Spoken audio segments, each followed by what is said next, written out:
Hello and नमस्कार everyone, मैं doctor Megha Chaturvedi आज आपके कुछ डाउट्स और डिलेमा दूर करने आई हूँ, क्योंकि सोरासिस को लेके बहुत ज़्यादा मिथ्स हैं लोगों में, या बहुत ज़्यादा कहावतें हैं, या लोगों की सुनी सुनाई बातों में वो आ जाते हैं और सोरासिस को कुछ भी समझ लेते हैं और उसका इलाज ढंग से नहीं ले पाते हैं। आज हम उन सारे मिथ्स और उन सारे डिलेमा और उन सारी बातों का जवाब देने आए हैं जो अंदर ही अंदर आपको सोरासिस के बारे में कंफ्यूज कर रही हैं और आपको सोरासिस से ठीक होने नहीं दे रही हैं। तो सबसे बड़ा मिथ पहला यही है कि सोरासिस सिर्फ स्किन को ही इफेक्ट करता है। हालांकि उसका टारगेटेड ऑर्गन स्किन ही है, बट ये बिल्कुल सही नहीं है कि वो सिर्फ स्किन को ही अफेक्ट करता है।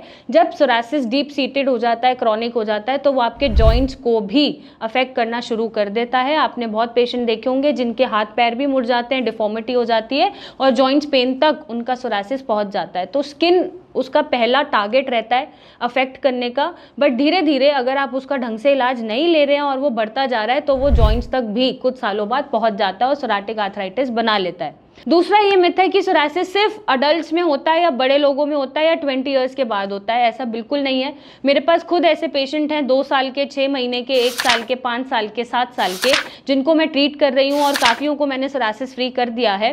सोरासिस सिर्फ बड़ों में नहीं होता, ये बच्चों में भी पाया जा सकता है, किसी भी एज में पाया जा सकता है, चाहे वो 60 अबव हो, चाहे वो 10 ईयर्स के नीचे हो। तो psoriasis can affect you anywhere और can affect anybody at any age. तो ये मिथ आप अपने दिमाग से निकाल दीजिए।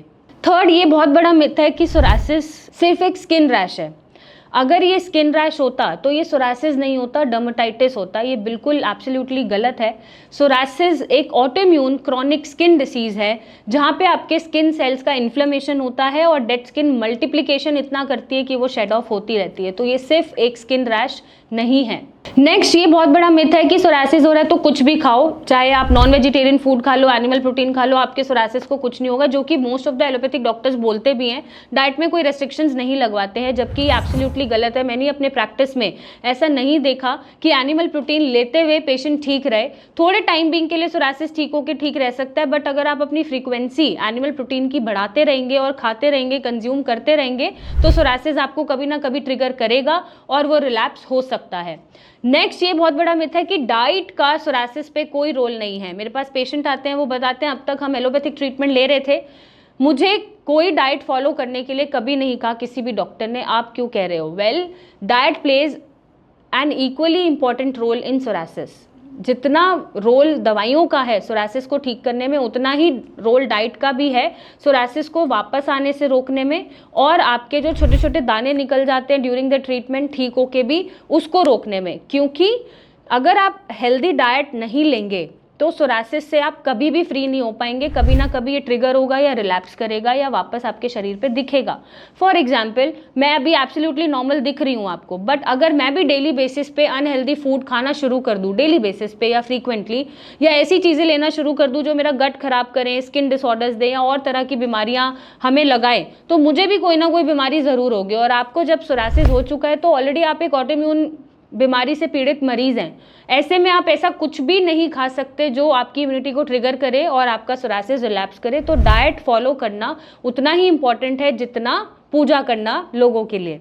नेक्स्ट, ये बहुत बड़ा मिथ है सोरासिस में कि सोरासिस है तो एक्सरसाइज नहीं कर सकते, जॉग नहीं कर सकते, आपको बस बैठे रहना है। नहीं, आप सोरासिस में जितना वर्कआउट कर सकते हैं। अगर आपका सिम्टम्स कंफर्ट लेवल पे हैं तो आप एक्सरसाइज करें, अगर आपको पेन नहीं है तो आप एक्सरसाइज करें, अगर आप नॉर्मली स्वेटिंग और इचिंग से भी परेशान हो रहे हैं तो भी चल जाएगा।